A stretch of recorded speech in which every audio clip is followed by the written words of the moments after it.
In the opening pages of the gospel books, the ones that are specifically about Jesus' life, we hear an awful lot about angels. We see angels more than at any other time throughout the scriptures. An angel appears to Zechariah. An angel appears to Mary. An angel appears in a dream to Joseph. Angels appear to shepherds out in the wilderness watching over their sheep. Angels appear in many of our songs of the season. Angels appear in our nativity sets at home, sometimes even suspended slightly above the stable. Boy, those angels are fascinating, aren't they?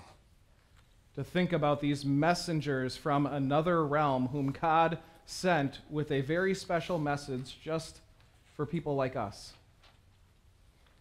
It can be fascinating to think about those heavenly creatures, and sometimes our imaginations run wild with what it would be like to actually meet one of them. But of course, we know that Christmas is not about the angels. Christmas is about the baby Jesus. It's not about the angels suspended above the stable. It's about the baby that's in the manger, right? Well, for some reason, the writer to the Hebrews found it important to explain to his original audience that Jesus is a lot more important than the angels are.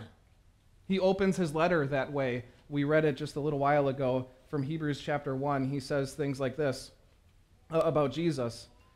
So he became as much superior to the angels as the name he has inherited is superior to theirs. For to which of the angels did God ever say, "You are my son, today I have become your father"? Or again, "I will be his father, and he will be my son"?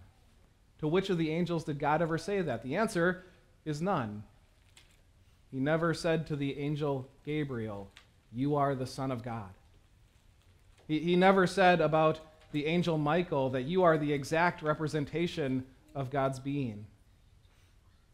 But those things are said about Jesus. So Jesus must be much more important than the angels. And again, when God brings his firstborn into the world, he says, "Let all God's angels worship him." He doesn't worship the angels worship him. We don't worship the angels, we worship him. In speaking of the angels, he says, "He makes his angels spirits and his servants flames of fire."